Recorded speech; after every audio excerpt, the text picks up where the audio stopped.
Bueno, bienvenidos todos, buenos días. Vamos a dar inicio al taller cardiotorácico y les presento quiénes son nuestros conferencistas y cuáles son las conferencias que van a dar. Con neumonías intersticiales, los ojos no ven lo que el cerebro no conoce, el doctor Ángel Riera, médico radiólogo de nuestro equipo. A continuación, angiotomografía cardíaca más allá de las coronarias, doctora Hilda María Tienza, a quien ya conocemos y se presentó, y la doctora Luana Piamo, cardiólogo, especialista en ecografía y tomografía cardíaca, también de la Policlínica.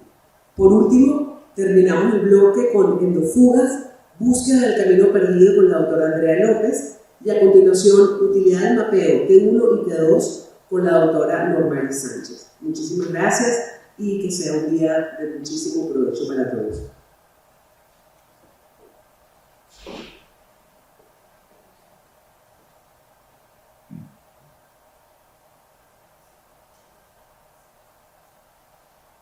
Perfecto. Bueno, vamos a comenzar con el taller de cardiotorácico hablando de neumonías intersticiales.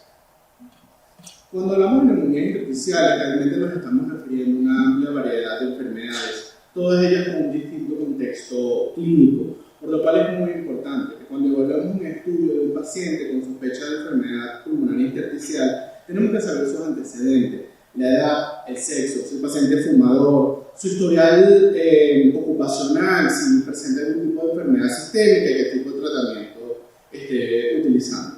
Vamos a comenzar con las neumonías intersticiales de etiología idiopática, comenzando con la fibrosis pulmonar, que es la más frecuente de todas ellas. Es muy importante hacer la detección de esta patología, que es una patología intersticial fibrosante, la cual es crónica y progresiva, para que el paciente pueda comenzar con tratamiento antifibrosante y evitar que esta patología siga evolucionando. La causa es desconocida y está limitada a los pulmones. Normalmente la vemos en pacientes mayores. Y desde el punto de vista de imágenes, el patrón que vamos a reconocer en estos pacientes es principalmente el de neumonía intersticial usual, que lo conocemos como NIU. Por suerte, distintas sociedades han trabajado en conjunto y han formado guías prácticas para facilitar el diagnóstico de la fibrosis pulmonar idiopática. Este trabajo se ha hecho desde 2011 y se ha podido definir este patrón como un patrón de distribución subpleural, basal, que puede llegar a ser heterogénea, y una de las claves para su diagnóstico va a ser la presencia del patrón de panal de abeja, que lo vamos a ver como en este caso. Tenemos dos ejemplos. En el plano axial podemos ver ese patrón de panal de abejas que está formado por imágenes quísticas de pared delgada apiladas unas encima de otras. Y la clave también es la distribución. Fíjense cómo es el aspecto subpleural y de predominio basal. En este otro paciente, en el plano coronal, podemos ver cómo el compromiso es principalmente de los lóbulos inferiores a nivel basal, a diferencia del enfisema subpleural que también presentaba este paciente que está comprometiendo los vértices pulmonares. En este otro ejemplo, vemos otro hallazgo que ha sido descrito en esta entidad, que es la presencia de opacidades reticulares que están condicionadas por el engrosamiento del intersticio interlobular. Podemos ver esas opacidades reticulares asociadas tanto a bronquiectasia como a bronquiolectasia. En estos grupos de trabajo no solo han definido el patrón de NIU, sino que también contamos con un patrón de probable NIU indeterminado para NIU y menciona esos hallazgos que nos tienen que hacer sospechar de otras etiologías, como la presencia de quiste, patrón de mosaico o también un predominio de opacidades en medio del electrado. Cuando hablamos de patrón de probable NIU, ¿a qué nos referimos? Bueno, es un paciente que tiene también cambios fibróticos condicionados por opacidades reticulares, bronquiectasia y bronquiolectasia por tracción. La distribución es la misma que el NIU, es de predominio subpleural y basal, pero vemos que en este caso, a diferencia de los anteriores, no hay patrón de panal de abeja, eso es lo que lo hace de probable NIU. Vemos este otro ejemplo, que nuevamente no hay un compromiso importante en los lóbulos superiores, pero en los lóbulos inferiores vemos las opacidades reticulares asociadas a bronquiectasia por tracción sugestivas de fibrosis. Cuando hablamos indeterminado para el NIU, ya hay pérdida de esa distribución habitual. Ahora el compromiso es difuso, ya no tanto subpleural y basal como había sido descrito antes. Hay cambios fibróticos, como lo vemos en este caso, con opacidades reticulares, pero no son sugestivas en ninguna patología específica. Si salimos de la fibrosis pulmonar idiopática, el otro tipo de patología fibrosante que tenemos es la neumonía intersticial no específica, la conocemos como NINE. Esta es una patología menos frecuente, también tiene mejor pronóstico que la fibrosis pulmonar. Tenemos dos presentaciones, una presentación celular y una presentación fibrótica. El hallazgo que la va a diferenciar del patrón de NIU o de probable NIU es que en este caso el predominio van a ser las opacidades del medio del electrado. la distribución sí va a ser muy similar. Vemos como en este caso hay opacidades difusas en vidrio ilustrado comprometiendo las fases pulmonares. También está asociado a cambios fibróticos como las opacidades reticulares y como en este caso claramente se observan bronquiectasias contracciones. Como les mencioné, también hay presentación fibrótica de la neumonía intersticial no específica, que podemos ver nuevamente opacidades reticulares, bronquiectasias contracción, y fíjense que nuevamente se presentan las opacidades en vidrio del estrado. Hay un grupo de neumonías intersticiales que se asocia fuertemente al hábito de fumar. En este caso está compuesta por 3 patologías: la bronquiolitis respiratoria asociada a la neumonía intersticial, la neumonía intersticial descamativa y la histocitosis de células de Langerhans. Si comenzamos con la bronquiolitis respiratoria, que es la más frecuente de ellas, también es la menos grave, vamos a tener que no solo hay unos hallazgos característicos de esta etiología, sino que debido al antecedente del paciente es muy frecuente verla asociada con otros hallazgos asociados al hábito de consumo de tabaco. El hallazgo que va a representar la bronquiolitis respiratoria es la presencia de micronódulos de distribución centro-lobular. Va a haber un compromiso principalmente de lóbulos superiores y no tanto de lóbulos inferiores. Como en este caso, que vemos imágenes micronodulares difusas comprometiendo ambos campos pulmonares. También de distribución centro-lobular podemos ver opacidades en vidrio ilustrado. Fíjense que se ven esas opacidades moteadas en ambos campos pulmonares. Y un hallazgo muy importante que podemos ver en este caso es que se encuentra asociado a focos de enfisema centro-lobular. Otro hallazgo que se relaciona al antecedente del hábito tabáquico del paciente. La otra neumonía intersticial asociada a este antecedente es la neumonía intersticial descamativa. Esta es menos frecuente, pero es más grave. Igualmente, vamos a ver otros hallazgos asociados a este antecedente, como lo puede ser el enfisema y la patología inflamatoria de la vía aérea. Vemos como en este caso claramente hay un compromiso de predominio de lóbulos inferiores hacia su periferia, y la representación en este caso van a ser la de opacidades en vidrio ilustrado difuso. A diferencia de la bronquiolitis respiratoria, el compromiso va a ser principalmente de los lóbulos inferiores. Y vemos nuevamente que esas opacidades en vidrio ilustrado no están por sí solas, se acompañan también de enfisema centro-lobular y engrosamiento de paredes bronquiales. Aquí vemos otro ejemplo en el cual nuevamente hay opacidades en vidrio ilustrado difusas en ambos lóbulos inferiores. Y vemos como en el plano coronal se asocia no solo enfisema, sino bronquiectasia, engrosamiento de paredes bronquiales, todos hallazgos que suelen ser habituales observar en pacientes fumadores. Por último, de las patologías intersticiales asociadas a pacientes fumadores, tenemos la histocitosis de células de Langerhans. En este caso se trata principalmente de fumadores jóvenes. Se van a observar como presencia de lesiones nodulares, que a medida que la enfermedad va evolucionando tienden a presentar forma quística. Aquí vemos como en este paciente hay un compromiso bilateral de lesiones con aspecto de caverna, de paredes gruesas, y si nos centramos en el plano coronal, vamos a ver que la distribución es de predominio en campos superiores y medios. El compromiso basal no es frecuente, y esto es clave porque nos puede facilitar el momento de diferenciar esta patología con otras hallazgos que pueden presentar lesiones quísticas. Hay un grupo de neumonías intersticiales que se le conoce como de etiología rara. Ahí entran la vasculitis, la linfadenofibromiomatosis y también está la neumonía eosinofílica. En este caso se va a representar imagenológicamente por opacidades parcheadas, como en este caso de distribución bilateral, no solo en vidrio ilustrado, sino también con áreas de consolidación alveolar. Algo clave para poder llegar al diagnóstico de este tipo de neumonía es que tiene que asociarse a un recuento elevado de eosinófilos en los estudios de lavado bronquialveolar. Hay otro grupo de etiología granulomatosa, entre las cuales está la sarcoidosis. La sarcoidosis lamentablemente tiene muchos hallazgos imagenológicos inespecíficos que pudieran existir en otras entidades. Uno de los hallazgos es la presencia de nódulos, principalmente micronódulos, que van a tener una distribución perilinfática. ¿Y a qué nos referimos como perilinfática? Que esos nódulos los vamos a ver en el intersticio perilinfovascular, a nivel de cesura y a nivel subpleural. El reconocer esta distribución nos puede ayudar a ayudar al diagnóstico. Los micronódulos también pueden confluir y formar masas, como la presente en este caso a nivel paralineal izquierdo. También, otro hallazgo que nos puede orientar al diagnóstico es la presencia de neuropatías mediastinas, que pueden ser incluso densas o calcificadas. La sarcoidosis también tiene una presentación fibrótica y va a ser muy similar a los hallazgos que vimos en NIU.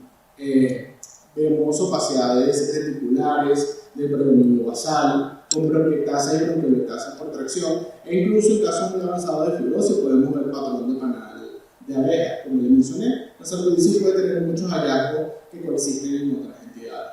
Dentro del grupo de etiología granulomatosa tenemos también la pneumonitis por hipersensibilidad. Son patologías, una enfermedad automediada, inmunomediada, que puede ser desencadenada por factores que pueden ser conocidos o igual que desconocidos. Por suerte, para el diagnóstico de esta patología, también contamos con guías prácticas realizadas por el mismo grupo de trabajo que se encargó de la fibrosis pulmonar idiopática. Y ellos dividieron la pneumonitis por hipersensibilidad en grupo fibrótico y no fibrótico, cada una con sus características. Compromiso del parénquima pulmonar y patología inflamatoria de la pequeña vía aérea.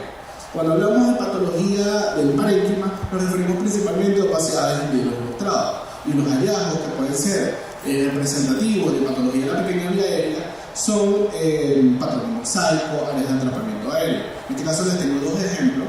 En el primero podemos ver cómo hay opacidades en vidrio ilustrado y se asocia con un patrón en mosaico. En el segundo, ese patrón en mosaico se hace más evidente porque coexiste con esas áreas de atrapamiento aéreo. Es decir, tenemos tanto el vidrio ilustrado como la patología de la pequeña vía aérea para poder llegar al diagnóstico de una pneumonitis por hipersensibilidad. Con respecto al patrón de tipo fibrótico, vamos a tener nuevamente enfermedad de la pequeña vía aérea, pero en este caso se va a asociar a cambio fibrótico. Cambio fibrótico como lo que ya hemos discutido, opacidades ventriculares, bronquiectasia y bronquiolectasia por tracción. En este paciente, si vemos el estudio, no solo vamos a ver los cambios fibróticos, pero si vemos el parénquima con calma, sí puede llamar la atención un patrón de atenuación en mosaico. Nuevamente, tenemos la enfermedad de la pequeña vía aérea y los cambios fibróticos, que nos pueden orientar el diagnóstico a una neumonitis por hipersensibilidad fibrótica y capaz no orientarnos tanto a una fibrosis pulmonar idiopática. Hay un grupo de estas patologías que son asociadas a enfermedades sistémicas o autoinmunes, como es la esclerodermia, el síndrome de Sjögren, pero la más frecuente de ellas es la artritis reumatoidea, que en un 10% de sus pacientes va a haber compromiso pulmonar, que va a ser representado como presencia de neumonía intersticial. ¿De qué manera vamos a observar esa neumonía intersticial? Puede tener distintos patrones. Patrones que ya hemos mencionado, como el de la neumonía intersticial usual, en el 60% de los casos, como neumonía intersticial no específica, en un 30%, y nuevamente puede tener otro tipo de presentaciones. En este caso tenemos un paciente conocido con diagnóstico de artritis reumatoide y que observamos en el estudio tomográfico. Vemos opacidades en vidrio ilustrado que tienen tanto distribución subpleural como distribución broncocéntrica, que hay un compromiso de predominio basal. Todos hallazgos que mencionamos cuando hablamos de neumonía intersticial no específica, solo que en este caso no tiene una etiología idiopática, sino que es secundaria al diagnóstico ya conocido del paciente. Hay un grupo de neumonías intersticiales que tienen un curso agudo o subagudo. Entre ellas se encuentra la neumonía intersticial aguda, en la cual se encuentra acompañada de un daño alveolar difuso. ¿Cuáles son los hallazgos de una neumonía intersticial aguda? Son similares o idénticos a los que observamos en un paciente que presenta distrés respiratorio agudo. Va a haber opacidades en vidrio ilustrado, un compromiso difuso y total del parénquima de manera bilateral. Y un hallazgo que nos puede facilitar el diagnóstico es que vamos a observar a nivel del aspecto posterior de los lóbulos y con un predominio basal áreas de consolidación, que nuevamente son hallazgos que también vemos en el distrés respiratorio. La otra neumonía intersticial de curso agudo es la neumonía organizada, que en el contexto de ser una patología idiopática hablamos de neumonía organizada criptogénica. ¿Cuáles son los hallazgos que vamos a ver en el estudio tomográfico?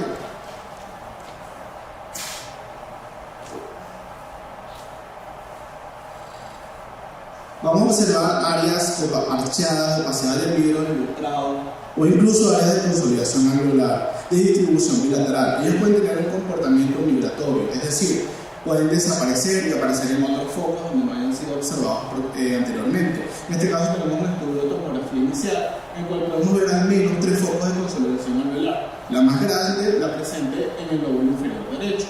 En un estudio de control al término de 6 meses vamos a observar áreas de consolidación también parcheadas de nueva aparición y las que ya estaban presentes se van a observar con mayor tamaño. En los pacientes que presentan neumonía organizada o neumonía organizada criptogénica también podemos ver la presencia de halo inverso como un hallazgo bastante característico.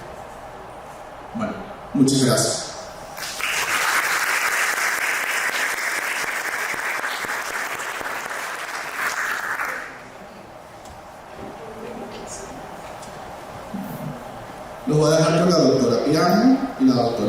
tienes.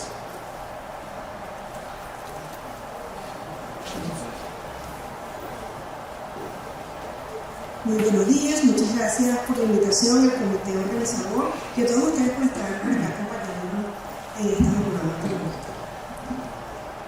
Nosotros sabemos que hoy en día la tomografía coronaria juega un rol importantísimo en el diagnóstico de la enfermedad arterial coronaria con un valor predictivo negativo del 100% y un valor predictivo positivo del 95%.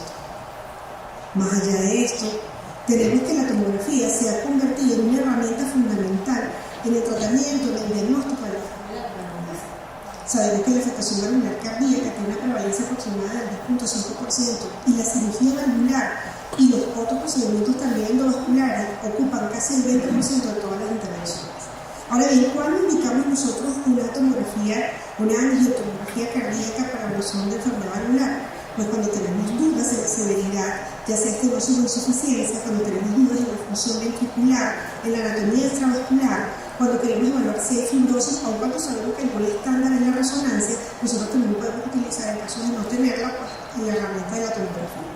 Cuando el ecocardiograma nos da una ventana inadecuada o cuando hay discordancia entre los métodos diagnósticos y, por supuesto, cuando queremos planificar procedimientos terapéuticos, ya sean endovasculares o quirúrgicos.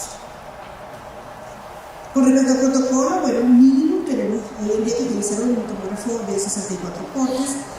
El protocolo tiene que ser retrospectivo para la caja cardíaca, helicoidal para la caja torácica y abdominal.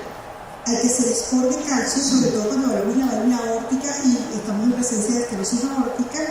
Utilizamos contraste doble cabezal para inyección bifásica y hay que escoger si los protocolos que vamos a utilizar son de corazón derecho o izquierdo porque va a depender de la válvula que vamos a evaluar.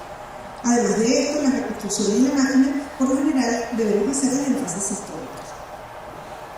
Nuestra agenda inicial es con respecto a la estenosis aórtica. Vamos a hablar brevemente sobre el preTAVI, el post-TAVI, la evaluación de otras prótesis de posición aórtica y unas palabras acerca de la insuficiencia de la aórtica. En la última década, el TAVI ha asumido como una alternativa a la cirugía de reemplazo valvular con una seguridad y eficacia establecida en pacientes inicialmente inoperables y de alto riesgo, y más recientemente esta gente ha abarcado a pacientes de riesgo intermedio y de bajo riesgo. Lo importante de esto es que ha demostrado una no inferioridad de resultados con respecto a la cirugía convencional y en el seguimiento hasta 2 años tiene una mortalidad similar. Inicialmente, los pacientes escogidos eran con respecto a la edad, al riesgo quirúrgico y a la fragilidad. Sin embargo, hoy en día necesitamos forzosamente una estratificación del riesgo anatómico. Por lo tanto, esto solamente nos lo da la tomografía cardíaca y de hecho la factibilidad de este procedimiento prácticamente depende de esta herramienta.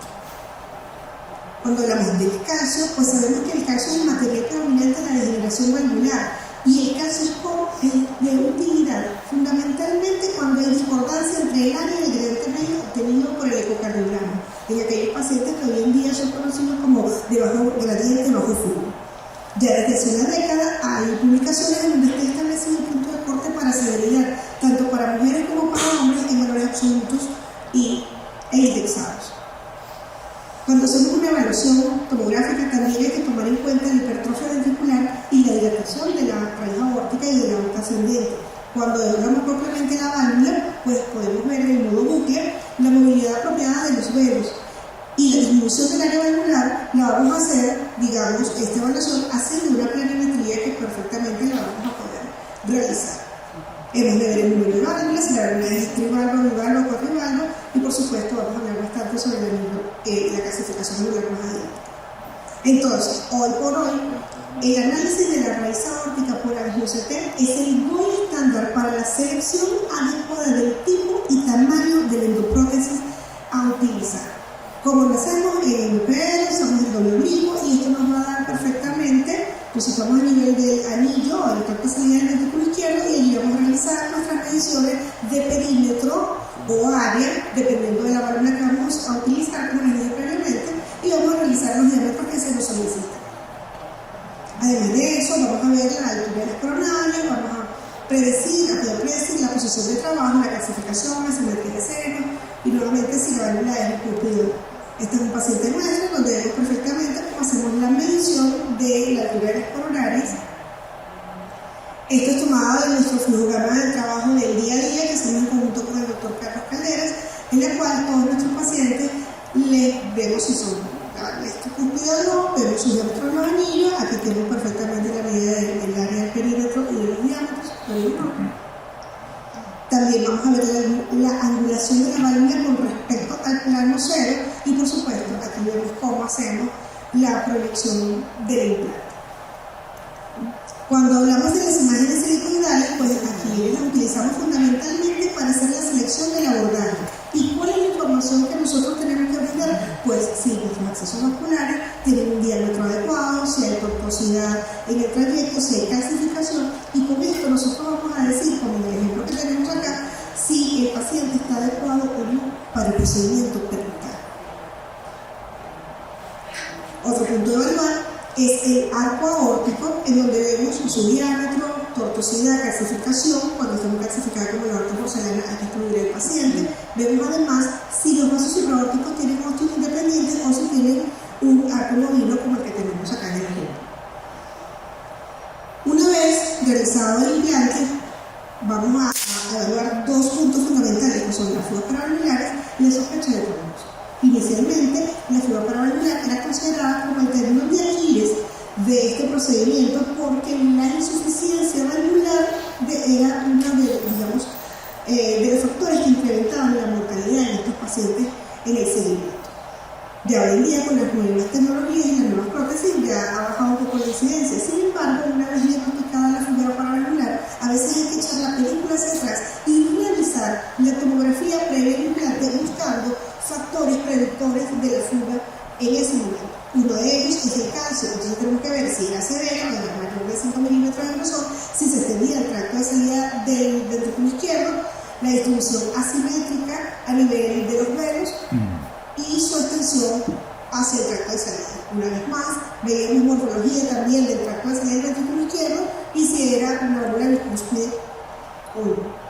Los otros tres puntos que había que evaluar es el mecanismo que estaba produciendo que está produciendo la fuga paravalvular, y eso va a depender de si la prótesis está subexpandida o no, si está muy calcificada o si el implante fue muy alto, muy profundo, porque eso nos iba a dar las tres alternativas para el tratamiento, ya fuera con dilatación, cierre con un plug o un implante de residente válvula en válvula. Este es un ejemplo, cortesía del doctor Carlos Calderas, donde participó también el doctor Irving Brenner, también un miembro de nuestro staff, en donde podemos ver una simetría de los velos, una gran calcificación valvular y una extensión importante del calcio a nivel del tracto de salida.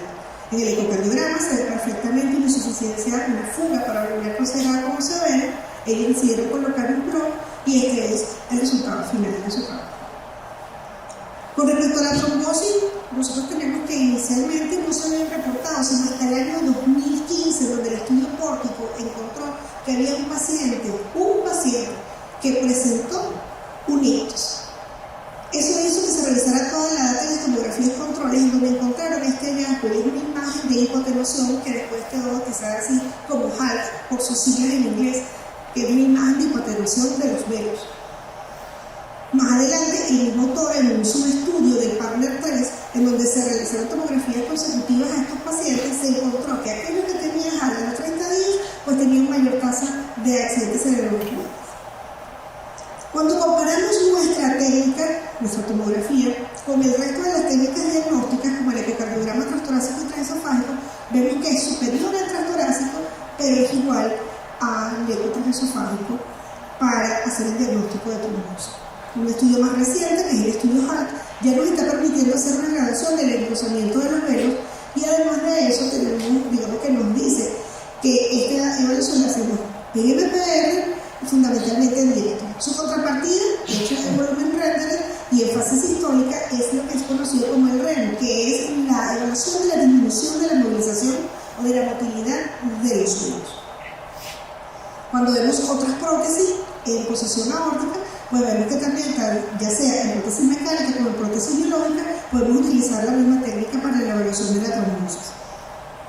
Cuando hablamos de endocarditis, sabemos que en la tomografía pocas veces vamos a ver si hay vegetación o no, pero sí vamos a poder ver las complicaciones, como en este caso vamos a ver el acceso paravalvular y su extensión y su relación con las otras estructuras cardíacas.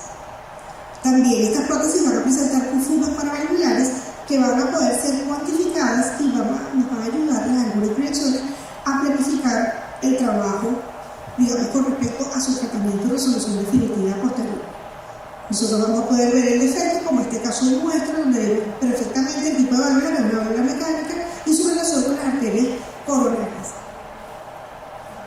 Con respecto a la insuficiencia aórtica, el estándar de diagnóstico sigue siendo el ecocardiograma, el transesofágico, digamos que es el que tiene el mayor peso. Sin embargo, la tomografía nos va a ayudar en la evaluación, sobre todo de uno de los mecanismos que es la dilatación de la raíz aórtica, la dilatación también de la aorta ascendente, su extensión y su relación con los vasos supraórticos. Pues esto nos va a ayudar a decidir el tratamiento y el tipo de técnica que vamos a escoger en caso de que sea quirúrgico o transcatéter o mixto, como se hacen hoy en día tratamientos químicos. Para que nosotros era un sueño y era, digamos, la multimodalidad o fusión de imagen, pues ya hoy en día es una realidad con la tecnología que tenemos acá en Venezuela, en donde pues ya podemos fusionar tomografía con fluoroscopia y intraprocedimiento, y digamos que es una herramienta fundamental que sabemos que en el futuro nos va a ayudar a hacer una mejor resolución de nuestros pacientes. Muchísimas gracias. A continuación, la doctora Atienza.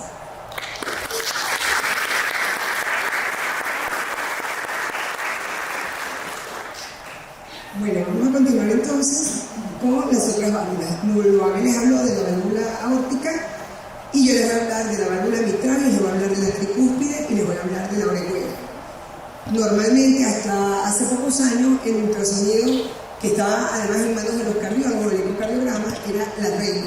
Pero gracias a todos estos procedimientos percutáneos, la tomografía ha venido ganando cada vez más preponderancia y los radiólogos estamos llamados a aprender cardiología para podernos poner a la par con los cardiólogos. Entonces, la válvula mitral a nivel mundial, tanto la válvula mitral como la tricúspide es una de las principales causas de enfermedad cardiovascular, la enfermedad valvular. Entonces, se puede tratar por vía quirúrgica o por transcatéter. Cuando es por vía transcatéter, la utilizamos en estenosis valvular mitral, tenga o no tenga regurgitación y tenga calcificación o no, que es lo que los cardiólogos llaman MAC. Cuando hay regurgitación de la válvula nativa, cuando hay una falla del anillo mitral, que ellos lo llaman valve en ring o válvula en anillo, y cuando hay degeneración de la neoprótesis, que es lo que se conoce como valve in valve. Todos estos nombres que les estoy mencionando es porque los cardiólogos llegan a la tomografía, te hablan de eso, y tú tienes que poner cara de que sí sabes de lo que te están hablando, entonces tienes que saber de qué te están hablando. Existe una gran cantidad de prótesis como las que vienen en la lámina, tenemos que estar familiarizados con ellas, porque cada prótesis puede tener una cantidad de medidas que ustedes deben hacer que es totalmente diferente. La anatomía de la válvula mitral es bastante compleja. Fíjense que tiene una forma sencilla de montar, con unas valvas tendinosas que se unen a los músculos papilares, tiene una valva anterior y una valva posterior. Pero nosotros vamos a tener un conocimiento en 2D, no en 3D. Tenemos que saber si ellos van a colocar la válvula a través de la vía transeptal o transapical. ¿Por qué? Porque si es por vía transapical cardíaca, le debemos decir al cardiólogo cuánto es el grosor del miocardio y si existe o no trombos dentro del ventrículo izquierdo.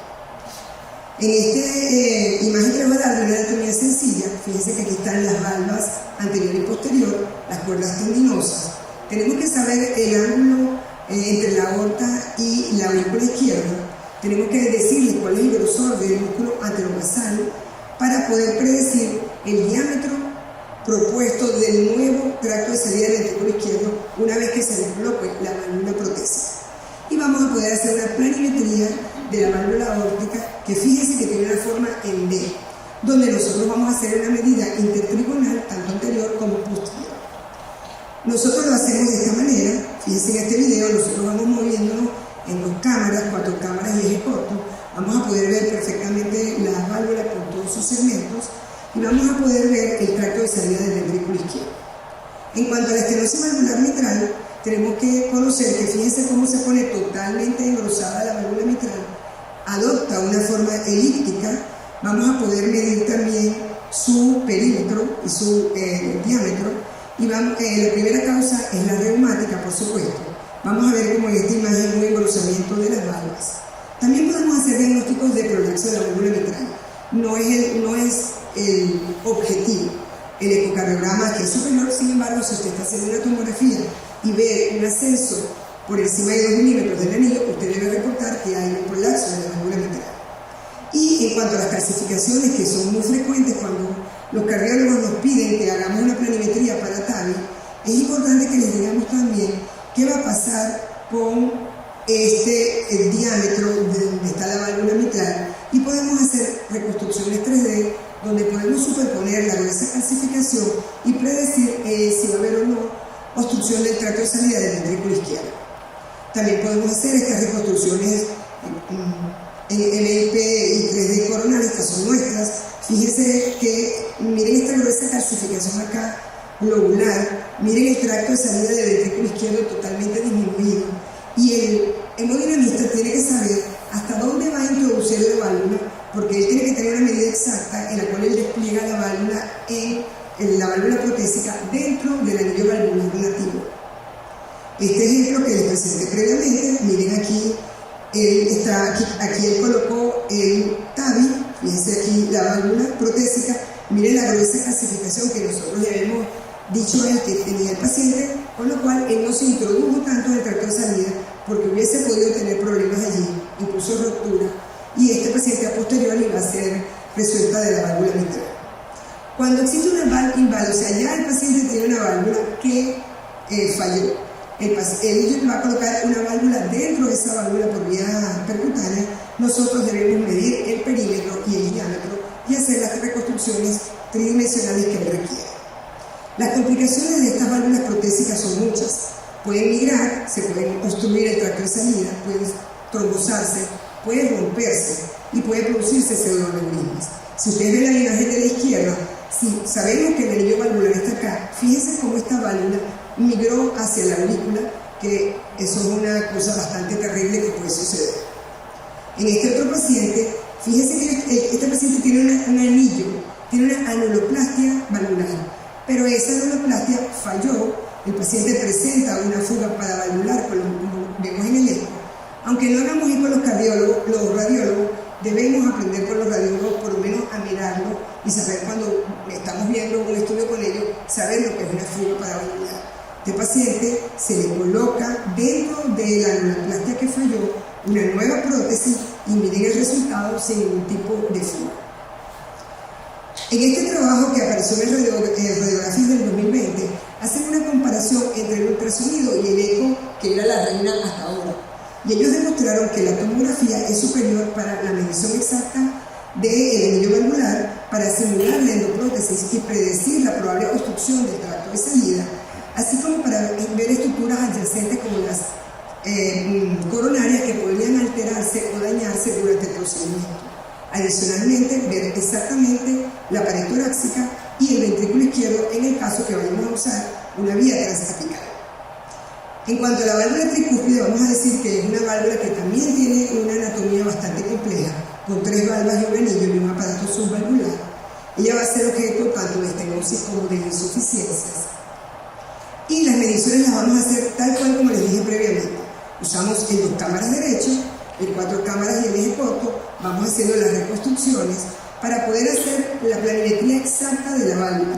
Acuérdense que las válvulas son hechas a la medida del paciente, entonces tiene que saber exacto para evitar que haya una desproporción válvula-paciente o que haya una probable fuga paravalvular o que el paciente tenga el peor escenario, que es que se le rompa en el momento del procedimiento. Debemos medir el perímetro, medimos el diámetro anterior-posterior y debo decirles que la válvula tricúspide varía tanto en sístole como en diástole en una forma significativa y debemos hacer todo. Por eso la doctora Piamo les comentó que se hace un estudio engatillado. ¿Para qué? Para que tengamos las 10 fases del ciclo cardíaco. Esta es una paciente obesa, digo que es obesa para que vean que tiene una mala ventana acústica por eco, por eso la mandan a tomografía y nosotros podemos ver el área de la falta de coaptación de esa válvula, la podemos medir la distancia del anillo y recordar que siempre debemos tener a mano, ya que es muy difícil que nos aprendamos, los valores normales del volumen telesistólico, telediastólico final del ventrículo derecho, así como el grosor de su pared que no debe sobrepasar 4 milímetros y la fracción de eyección normal para cada paciente. Este paciente es un paciente también nuestro, una paciente de 83 años con fibrilación auricular que tenía el antecedente de tener un mental. Ella le hace un ultrasonido y el ventrículo no estaba dilatado, pero tenía una insuficiencia tricuspidea masiva. Déjame ver por qué no me corre el video. Ok, o sea, era el puntero, mejor no uso el puntero entonces. Porque es más importante que vean el video. Observen esta dilatación tan severa del ventrículo derecho, con la apertura importante. Miren el reflujo tan impresionante en la vena cava de este paciente. Se lo vuelvo a pasar para que lo vean. Miren, quiero que vean el protocolo. Fíjense que fue hecho para corazón derecho. Es importante la inyección cuando estemos en máquina, saber en los tiempos en que vamos a inyectar, porque queremos ver las cámaras derechas. No estamos buscando coronarias. Entonces este paciente, aquí yo quiero que entiendan un poquito cómo funciona esto. Fíjense cómo el hemodinamista entra, despliega la primera prótesis en la vena cava superior, se retira y coloca la segunda prótesis en la vena cava inferior. ¿Por qué les explico esto? Porque si nosotros no conocemos lo que ellos quieren, no podemos saber lo que le vamos a dar nosotros en la tomografía. Así queda el procedimiento. Fíjense cómo quedaron desplegadas las dos prótesis. Y de este lado, que yo prendí a que corra, tenemos el resultado final sin ningún tipo de reflujo. En cuanto a la fibrilación auricular, sabemos que la aurícula izquierda es objeto de focos arritmogénicos, pero la orejuela también. Entonces existe el cierre percutáneo de la orejuela y ahí también los radiólogos tenemos un papel importante para la realización de las tomografías. En esta reunión de expertos que apareció en el Journal Americano de Cardiología en el 2020, ya se reconoce la importancia de la tomografía para evaluar la orejuela, tanto para evaluar si hay o no trombo, planificar la función transeptal, ver las estructuras vecinas, poder imprimir en 3D y poder hacer fusión. ¿Por qué? Porque sabemos que la tomografía tiene una resolución temporal excelente, tiene una data isotrópica, o sea, la tomografía, bueno, todos saben que yo la hago. Aquí, en este video, que espero que corra, podemos ver cómo hago yo la medición. Fíjense que podemos medirla en las 3 cámaras y podemos medir el perímetro exacto de la orejuela y podemos medir la longitud de la misma. Para terminar, en las guías del año 2021 tenemos la importancia de la tomografía. O sea, yo no voy a dar los mensajes que yo pienso. Estas son las guías que sacó la Sociedad Europea de Tomografía, de la Sociedad Europea de Cardiología y la Sociedad Europea de Tomografía y de Cirugía Torácica. ¿Qué dijeron ellos? La tomografía contribuye a la evaluación de la gravedad de la valvulopatía, es útil en evaluar el grado de calcificación del anillo. Está indicada cuando el eco dice que la aorta mide más de 40 milímetros, porque debemos evaluar el resto de la aorta. Es fundamental para planificar el TAVI, como lo demostró Luan. Es un requisito en la planificación de las válvulas mitral y tricúspide y se debe utilizar en la sospecha de toque. Esta diapositiva les parecerá que es una obra de arte. Lo vimos en el RCNA de hace un par de años, pero aquí les muestro un curso de Paraciti de reconstrucción tridimensional cardiovascular, que es lo que se está usando a nivel mundial y espero que pronto lo tengamos en Venezuela, donde con la data 2D que nosotros le damos, ellos imprimen el órgano, imprimen el corazón, imprimen la anatomía congénita del paciente y el cirujano va con un paneo tridimensional de lo que va a encontrar y cómo lo va a tratar. Incluso a nivel ya mundial hay unas casas comerciales que están haciendo las válvulas en silicón, lo cual va a reducir bastante el costo para los pacientes. Y por eso a este decía, no pienso nunca en el futuro porque llegamos pronto. Muchas gracias.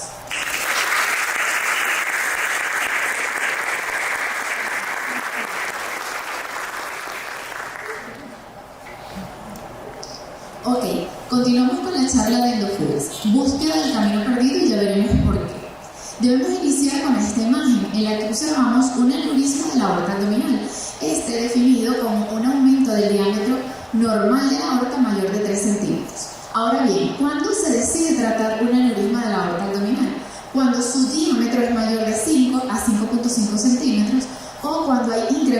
progresivo del saco aneurismático.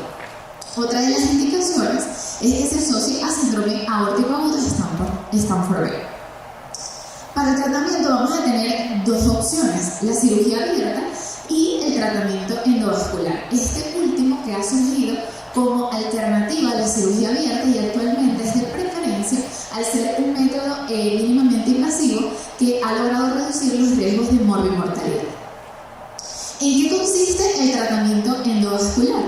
Como vemos en el video, consiste en colocar una prótesis en la luz de la aorta buscando redireccionar el flujo sanguíneo, y esto trae como consecuencia disminución, o sea, se excluye de la circulación sistémica el saco aneurismático y consigo se reduce el tamaño del aneurisma y por ende el riesgo de ruptura. Sin embargo, como todo procedimiento también tiene complicaciones. Para el caso del tratamiento endovascular, del 16 al 30%, y es por esta razón que estos pacientes deben ser sometidos a un control imagenológico a largo plazo. La angiotomografía va a ser el estudio de elección para la planificación previa al tratamiento y la vigilancia posterior. Es importante conocer el dispositivo implantado, ya que permite una adecuada interpretación. Ahora nos centraremos específicamente en las complicaciones, que son el centro de esta charla. Las principales complicaciones son las endofugas. Estas se definen como el flujo sanguíneo persistente al saco aneurismático, que va a traer como consecuencia expansión del saco aneurismático. Y ya esta es la primera clave para la búsqueda. Una vez que se realiza un control, si vemos que el saco aneurismático no ha disminuido de tamaño, sino que crece, debemos enfocar nuestra atención en la búsqueda de una endofuga. En función del punto de origen del flujo sanguíneo, se van a clasificar en 5 tipos. De estas, las más frecuentes son las tipo 2, en el cual el aporte vascular al flujo sanguíneo es a partir de vasos colaterales. Más adelante vamos a andar en detalle en cada uno de los tipos. En este trabajo, es un trabajo bastante interesante en el cual se hizo una comparación entre la cirugía abierta y el tratamiento endovascular. En este estudio participaron 881 pacientes, de los cuales 439 recibieron tratamiento endovascular. Ellos se centraron específicamente en este grupo de pacientes y lo siguieron durante un periodo de 9 años. La complicación más frecuente resultó ser la endofuga. De estas, la más frecuente resultó ser la tipo 2, importante que en el 53% de los pacientes se resolvió de forma espontánea y lograron en este trabajo demostrar que existía asociación con expansión del saco aneurismático, pero no con ruptura del mismo. La angiotomografía es el gold estándar para la evaluación de los pacientes con endoprótesis aórtica. Con ella podemos hacer análisis vascular, reformativos curvos, reconstrucciones 3D y así como reconstrucciones de máxima intensidad que nos van a permitir evaluar la integridad de la prótesis y descartar complicaciones, principalmente las endofugas. Para un correcto diagnóstico de las endofugas es importante realizar un correcto protocolo de estudio. Para las endofugas es necesario que el estudio se adquiera en una fase simple, lo que nos va a permitir diferenciar calcificaciones de una extravasación verdadera del medio de contraste. La fase arterial, que pone en evidencia la gran parte de las fugas, principalmente las fugas de alto flujo, como son la tipo 1 y 3. Y la fase tardía, con adquisición a los 120 y 150 segundos, importante para poner en evidencia fugas que no se ven de forma clara en la fase arterial, principalmente las fugas de bajo flujo como las tipo 2.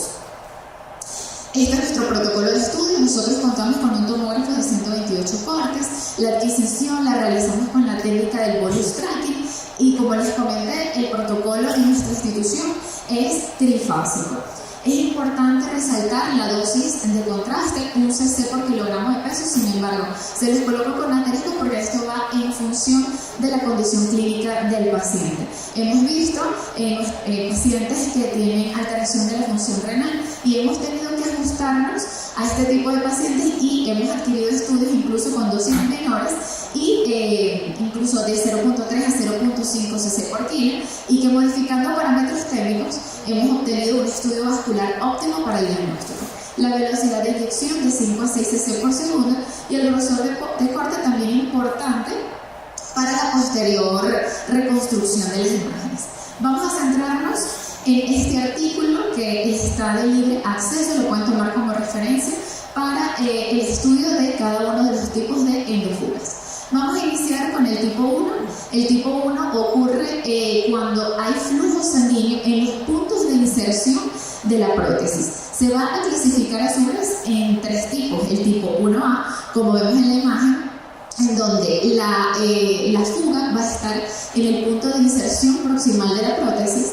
El tipo 1B en el punto de inserción distal, y el tipo 1C es un caso bastante especial en los cuales son pacientes que se tratan con una endoprótesis aórtica monoilíaca y bypass bifemoral. Se le coloca un oclusor en la ilíaca contralateral y en este caso no queda ocluido, sino que queda permeable y por lo tanto da flujo sanguíneo al saco aneurismático. Estas fugas son muy importantes reportarlas porque son fugas de alto flujo, por lo que deben ser tratadas de manera inmediata. Ahora veamos un caso. Este es un caso de nuestro servicio en el cual vemos un paciente con endoprótesis aórtica, monoilíaca izquierda, bypass bifemoral y oclusor ilíaco derecho. ¿Qué vamos a buscar en la tomografía? Extravasación del medio de contraste. Como vemos en la imagen, el saco aneurismático debe ser hipodenso, pero vemos que hay material hiperdenso en su interior. Ya eso es indicativo de extravasación del medio de contraste. En las reconstrucciones curvas pone en evidencia mucho mejor la localización de esa fuga, en este caso en el punto de inserción proximal de la prótesis, y como vemos tiene una disposición central en el saco aneurismático. Esto fue caracterizado como una endofuga tipo 1A porque se ubicaba en el punto de inserción proximal. A diferencia de este caso, como vemos, un paciente con una endoprótesis aórtica con extremo distal en la aorta descendente, representado en rojo en la reconstrucción 3D, vemos la extravasación de contraste. Como vemos, está ubicada en el punto de inserción distal de la prótesis, por lo tanto fue clasificada como endofuga tipo 1B. Ahora, las endofugas tipo 2 son las endofugas más frecuentes. En este caso, el flujo sanguíneo al saco aneurismático va a venir de vasos colaterales. En función del número de vasos se va a clasificar en 2A si es solamente un vaso y 2B si son 2 o más vasos. ¿Qué ocurre en este caso? Generalmente las endofugas tipo 2 se resuelven. Lo ideal o lo que se recomienda es hacer un seguimiento en imágenes, ya que el 40% de las mismas se resuelven con trombosis de los vasos colaterales. Sin embargo, si los controles sucesivos persisten o hay incremento en el diámetro del saco aneurismático, se recomienda tratar con embolización de los vasos colaterales. Entonces, en este esquema se representa lo que ocurre cuando se presenta una endofuga tipo 2. Recuerden que al inicio les comenté que se coloca una endoprótesis en la luz de la aorta y se excluye el saco aneurismático. Por ende, se excluye a la arteria mesentérica inferior. ¿Qué ocurre con una endofuga tipo 2? Esta queda permeable y aporta sangre al saco aneurismático. Dentro de los vasos colaterales que se asocian a endofugas tipo 2 están la arteria mesentérica inferior y las arterias lumbares.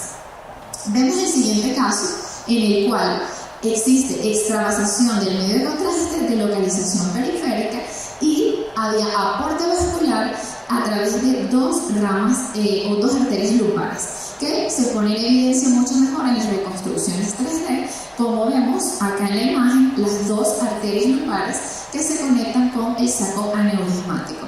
Y de igual forma, la extravasación de contraste representada en color morado, que vemos que no guarda relación con los puntos de inserción de la prótesis. Por lo tanto, es un tipo 2 y tipo B porque hay 2 vasos colaterales involucrados. Otro caso que fue bastante interesante porque fue un hallazgo incidental en una angiotomografía de cuello en el cual se observó dilatación aneurismática del arco aórtico y de la aorta descendente. En las reconstrucciones 3D vemos cómo el saco aneurismático involucra a la arteria subclavia izquierda. Esta paciente fue tratada con tratamiento endovascular, se colocó una endoprótesis y un plug o oclusor a nivel de la arteria subclavia izquierda. ¿Qué viene después? Control imagenológico, ¿verdad? Entonces, en el que observamos que existe extravasación periférica del medio de contraste. A veces es difícil encontrar las endofugas, pero que nos ayuda las reconstrucciones de máxima intensidad. En este caso fueron de gran utilidad para demostrar que el aporte vascular era principalmente de una arteria intercostal. Recuerden que las endofugas tipo 2 se siguen en el tiempo. Esta paciente le pudimos hacer control y, como vemos en los controles sucesivos, en el último realizado en marzo de este año, se observa una reducción significativa del saco aneurismático con resolución de la endofuga. Ahora, las endofugas tipo 3 actualmente son poco frecuentes, se debe a falla en la estructura de la prótesis. Las tipo 3 definidas como separación de los componentes modulares. Recuerden que se coloca una prótesis aórtica y 2 ilíacas. Entonces, uno de los componentes se separa. Y el tipo 2B es alteración ya de la estructura de la prótesis. En este caso vemos que hay extravasación del medio de contraste adyacente al componente ilíaco de la prótesis, clasificado como una fuga tipo 3. Las fugas tipo 2 son fugas realmente poco frecuentes. Existe una fuerte asociación al tratamiento con anticoagulantes, generalmente se resuelven de forma espontánea y se deben a porosidad de la prótesis. Vemos en este caso un paciente con una endoprótesis de aorta, en la cual hay extravasación del medio de contraste adyacente a la misma. Sin embargo, en las reconstrucciones de tomografía pudimos evidenciar que no había alteración de la estructura de la prótesis. Y en un posterior control vimos que ya esa fuga estaba resuelta. Por lo tanto, se trató de una endofuga tipo 4. Las endofugas tipo 5 realmente sí son un reto diagnóstico porque se deben a expansión del saco aneurismático, pero no hay una fuga evidente. Entonces, también se denominan endofugas radiológicamente ocultas, y aquí sí va a ser necesario complementar el estudio tomográfico con otras técnicas de imagen para la búsqueda de la misma. En este caso vemos como en los controles de imagen, en vez de disminuir el saco aneurismático, más bien aumenta. Y en el estudio de tomografía con contraste no se observa una fuga. Acá sí es importante entonces complementar con otros estudios. Traigo a cotación este trabajo en el cual hacen una revisión de los distintos métodos de imagen, y como alternativa se tiene el ultrasonido Doppler, el ultrasonido con contraste y la angioresonancia. Sin embargo, son métodos complementarios, nunca van a reemplazar a la angiotomografía, al menos por los momentos. Ya para finalizar, el tratamiento endovascular continúa siendo la técnica de elección para el tratamiento de los aneurismas aórticos, al ser un procedimiento mínimamente invasivo. Sin embargo, recuerden, las endofugas son las complicaciones más frecuentes y este tipo de pacientes requieren sacamiento imagenológico de por vida. El gol estándar para la evaluación de los pacientes con endoprótesis es la tomografía. Se recomienda la adquisición del estudio con protocolos trifásicos, y nuestro papel como radiólogo va a ser la detección de la fuga y su caracterización, principalmente las fugas de alto flujo que requieren tratamiento inmediato. Muchas gracias. Con ustedes, la doctora para hablar sobre la utilidad del mapeo telomíteo para la patología cardíaca. Muy buenos días, hoy voy a hablar acerca de la utilidad del mapeo telomíteo e interpretación de hallazgos en patología cardíaca. Gracias. Las secuencias paramétricas de mapa telomíteo representan tiempos de cada tejido y miden la velocidad en la que los protones se recuperan. Pero ¿cómo vamos a entender esto? El cuerpo humano, los protones se encuentran distribuidos de manera aleatoria. Entonces, ¿qué sucede? Una vez que llega el paciente dentro del resonador, se le genera un impulso de radiofrecuencia, alcanzando así la alineación de estos protones. Esto se define como una magnetización longitudinal, lo que se traduce en un tiempo T1. Se excitan los protones, viene la magnetización transversal, que se traduce como un tiempo T2, cesa la excitación, se relajan los protones, se libera la energía, y es lo que nosotros estamos acostumbrados a ver en nuestras imágenes. Entonces, ¿qué son los mapas? Son secuencias con diferentes tiempos de inversión o ecopotenciados en T1 T2 con oxigenación de contraste. Este es un estudio que se va a hacer sincronizado con el electrocardiograma, y se van a adquirir en diferentes secuencias. Aquí es para demostrar lo que hacemos en la institución policlínica metropolitana, donde una vez adquirida el mapa T1 nativo, que es sin contraste, se van a colocar los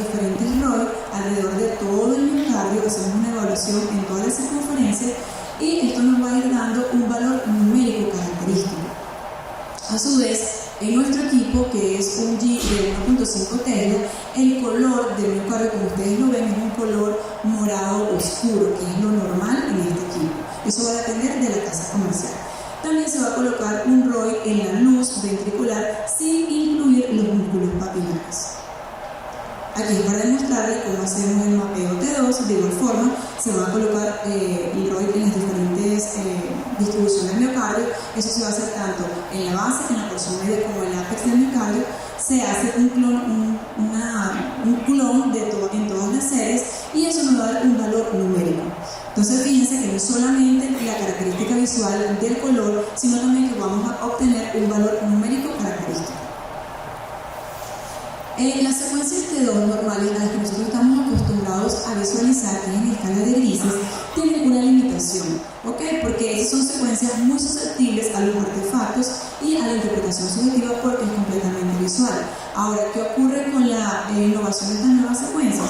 Vamos a poder obtener un valor cuantitativo y a su vez ver la diferenciación de colores. El mapa T2 brinda la posibilidad de una detección y una cuantificación objetiva en la inflamación o el edema asociado a la reportación. En el caso del mapa T2 estrella, lo vamos a utilizar para medir o cuantificar el porcentaje o la cantidad de hierro en el tejido miocárdico. Aquí para demostrarle, una vez que se administra el contraste, este es el mapa T1 post-contraste. De igual forma se van a colocar los diferentes ROI en todo el tejido miocárdico, en la base, porción media y ápex, y también se va a colocar un ROI en el pool o en la luz ventricular izquierda. Importante dato, no incluir los músculos papilares. Posteriormente les explicaré por qué es importante la cuantificación tanto de la pared del miocardio como de la luz ventricular. Entonces, básicamente, cuando hacemos un estudio de cardiorresonancia, vamos a obtener unas secuencias morfológicas que es las que estamos acostumbrados a ver en todos los planos. Eje corto, 4 cámaras, 2 cámaras, 3 cámaras. También hacemos las secuencias funcionales para ver la contractilidad del miocardio, tanto en sístole como en diástole. Vemos si hay área de disquinesia, aquinesia, cómo están funcionando las válvulas tricuspidia, mitral. También hacemos secuencias de flujo para medir los gradientes, ver si hay regurgitación o no de las válvulas aórtica, válvula pulmonar. Hacemos secuencias donde podemos demostrar a través del T2 si hay edema del miocardio, pero esto no ocurre en el 100% de los casos. También para ver si hay infiltración grasa del tejido. Las secuencias de viabilidad, que es realce tardío, que se va a realizar una vez administrado el contraste. A los 10 minutos posteriores vemos si este paciente tiene realce tardío positivo y cómo va a ser su distribución en el miocardio. Y finalmente, las secuencias que vamos a hablar la mañana de hoy, que son estas secuencias maravillosas de T1, T2 mapping y en las secuencias de T2 estrella. Entonces, ¿cuál es la utilidad de estas secuencias? Nos permiten determinar con un valor numérico cuantitativo cómo se encuentra el tejido miocárdico, también ver si hay edema o fibrosis del miocardio y calcular el volumen extracelular. Para ello es importante los valores tanto del T1 nativo, que es sin contraste, como del T2 post-contraste. Vamos a explicar un poco qué es el volumen extracelular. El tejido miocárdico,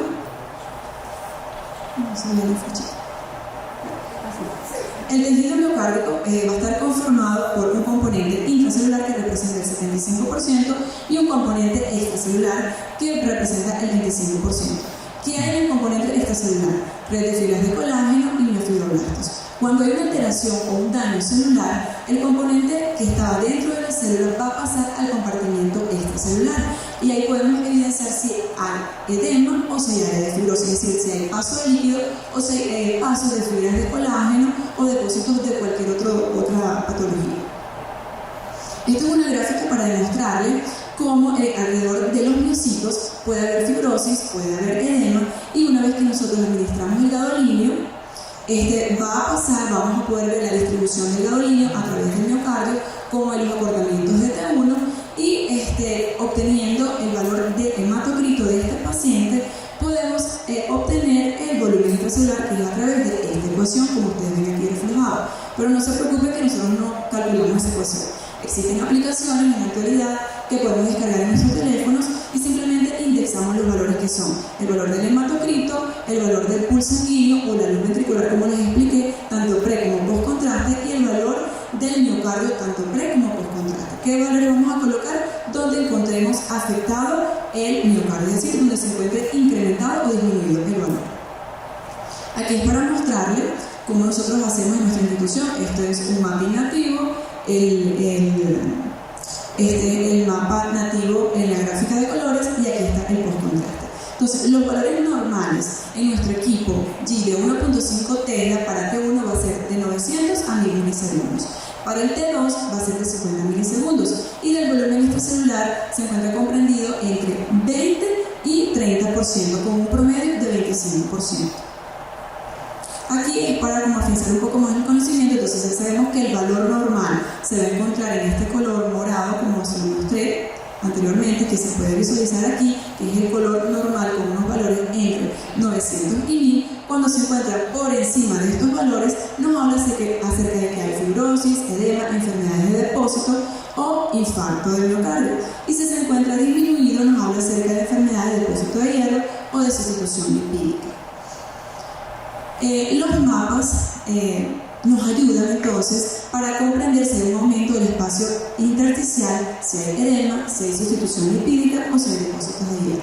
Y una vez comprendido esto, vamos a entrar así en materia cuál es la aplicación de estas secuencias en diferentes patologías cardíacas, las cuales son muchas, pero traje solamente como que las más pertinentes a continuación. Vamos a hablar entonces acerca de la miocardiopatía hipertrófica. Esto no es más que una patología donde va a haber un engrosamiento del miocardio. Tiene una predilección por el ápex. Y esto va a ser un valor mayor o igual a 15 milímetros de espesor en el caso de los pacientes que no tengan antecedentes familiares de primera línea. En el caso de que haya estos pacientes con antecedentes familiares de miocardiopatía hipertrófica, el valor que vamos a tomar es igual o mayor a 13 milímetros. Las causas son de tipo genética, por mecanismos adaptativos por sobrecarga de presión, enfermedades infiltrativas o de depósito, por adaptación fisiológica al ejercicio o en el caso de patologías inflamatorias. En un 80% de los casos va a ser asimérica, como les comenté, una predilección hacia el nivel del septum interventricular.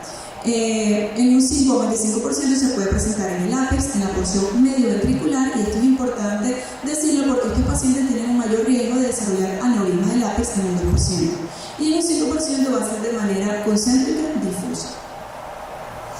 La miocardiopatía hipertrófica también se va a asociar a otros hallazgos como obstrucción del tracto de salida, porque va a haber una elongación, alteración del velo anterior de la válvula mitral. También usa con dilatación auricular izquierda, disfunción sistólica, disfunción microvascular y la fibrosis miocárdica.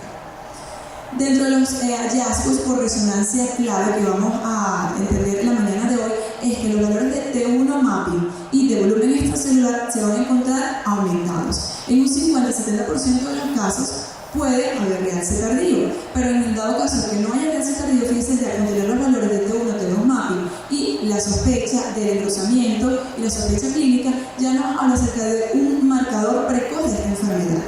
En el caso de que haya un realce tardío positivo, esto se va a asociar a peor pronóstico. El tipo de realce tardío va a ser intramiocárdico, parchado, focal, transmural en las áreas de mayor hipertrofia. Aquí tenemos 4 casos de diferentes pacientes. Fíjense cómo hay realces tardíos a nivel septal, de forma parchada, transmural, otro a nivel medio ventricular y en el ápex. Aquí tenemos otro paciente también, donde hay una marcada hipertrofia del ápex, del septum intraventricular de 20 milímetros, como este paciente tuvo valores elevados de 1108 del T1 mapping y del volumen extracelular. Vamos a la amiloidosis cardíaca. Esta es una enfermedad que se caracteriza porque va a haber una hipertrofia ventricular debido a los depósitos de proteína amiloide a nivel extracelular.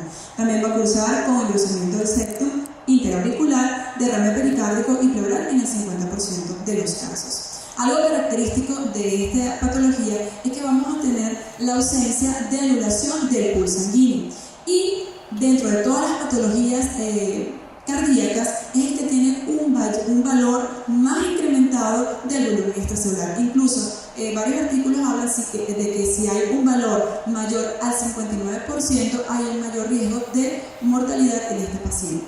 Entonces vamos a encontrar valores de T1 mapping y de volumen extracelular incrementados, y característico, el realce tardío va a ser de tipo subendocárdico y va a ir progresando. Mientras mayor sea el realce, es decir, si se extiende a toda la pared, también va a ser de peor pronóstico. Aquí tenemos el caso de este paciente, como tiene un engrosamiento difuso de la pared miocárdica, un realce tardío intramiocárdico y tuvo valores de volumen extracelular de 42%. Aquí también hay otro caso de otro paciente, fíjense el mayor engrosamiento de toda la pared miocárdica concéntrica y cómo tuvo esa impregnación y ese realce tardío en toda la pared del miocardio. Y obviamente esto es de peor pronóstico para este paciente. La enfermedad de Andersen-Fabry es una enfermedad genética multisistémica ligada al cromosoma X causada por una actividad deficiente de la enzima alfa-galactosidasa, que conlleva el acúmulo lisosomal con la posterior disfunción ventricular. Aquí lo que vamos a ver es una hipertrofia, un engrosamiento de la pared miocárdica concéntrica, se presenta generalmente en pacientes mayores de 30 años y tiene una predilección por el sexo masculino. Aquí podemos observar cómo este paciente tiene un engrosamiento de la pared miocárdica, predominantemente a nivel de la porción inferoseptal, y hay un realce tardío dentro del miocardio positivo, y valores de mapa T1 disminuidos. El dato clave de estas patologías es que va a tener los valores de mapa T1 disminuidos. Aquí tenemos otro paciente como no hay engrosamiento de la pared ventricular, pero fíjense el dato característico como tiene un valor de mapa T1 de 870 milisegundos. La miocardiopatía dilatada se caracteriza porque hay una dilatación del ventrículo predominantemente del izquierdo, hay un daño intramiocárdico intrínseco. Las principales causas son por mutaciones genéticas, actividades que incluyen miocarditis, exposición al alcohol, drogas, toxinas, trastornos del metabolismo y endocrinos. Este es el caso de un paciente que tiene dilatación ventricular izquierda sin adelgazamiento de su pared. Dentro de los datos claves para el T1 MAPA es que va a estar incrementado al igual que el volumen extracelular. Su patrón de realce tardío se va a presentar en más del 50% de los casos y va a ser de tipo intramiocárdico subepicárdico. La miocardiopatía por sobrecarga de hierro no es más que una enfermedad secundaria de miocardiopatía que resulta de la acumulación de hierro intramiocardio. Esto lo vamos a encontrar en pacientes con hemocromatosis, pacientes también posterior a múltiples transfusiones como el caso de la talasemia. Aquí vamos a encontrar un engrosamiento de la pared y dato característico es que vamos a obtener los valores de T1, T2 mapping disminuidos y el valor de T2 estrella va a ser menor de 20 milisegundos y esto nos permite clasificarlo en tres categorías: uno de alto riesgo cuando es menor de 10, uno de riesgo intermedio cuando es entre 10 y 20 y de riesgo bajo cuando es mayor a 20. Para finalizar, la miocarditis es una inflamación aguda del miocardio y esta la hemos visto con mayor frecuencia con los pacientes post-COVID. Es causa de insuficiencia cardíaca aguda, miocardiopatía dilatada, incluso de muerte súbita. Se clasifica en leve, moderada, severa y fulminante.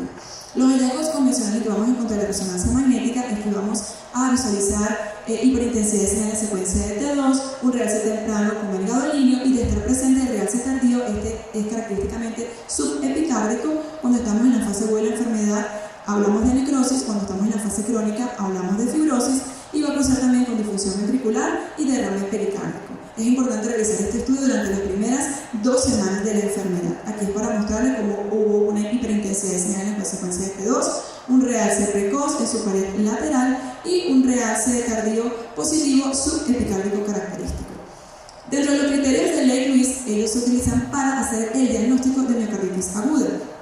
Importante que ellos incluyeron dentro de sus criterios principales para diagnosticar, incluyeron los MAPA T1, T2 y volumen extracelular. Este es el caso de un paciente en nuestra institución, atleta de 30 años de edad, quien presentó miocarditis 3 semanas anteriores y presentaba cansancio. Se le hicieron las secuencias morfológicas, no estábamos muy claras si tenían o no alteraciones en el miocardio, porque era de manera visual. Se le hizo las secuencias de T1 y T2 mapping, demostrándose valores incrementados del T1 mapping de 1144 y de 64 del T2 mapping. Para finalizar, los mapeos cardíacos T1, T2 y T2 estrella realizan una evaluación cuantitativa de las propiedades miocárdicas y son cruciales para establecer el diagnóstico y la identificación de las enfermedades del miocardio, especialmente en casos de anomalías difusas. También nos permiten determinar de forma cuantitativa valores absolutos si hay fibrosis, edema y aumento del volumen extracelular. avances futuros en los protocolos de imagen ayudarán a la estratificación de riesgo de enfermedad cardíaca y en el manejo de decisiones terapéuticas. Gracias.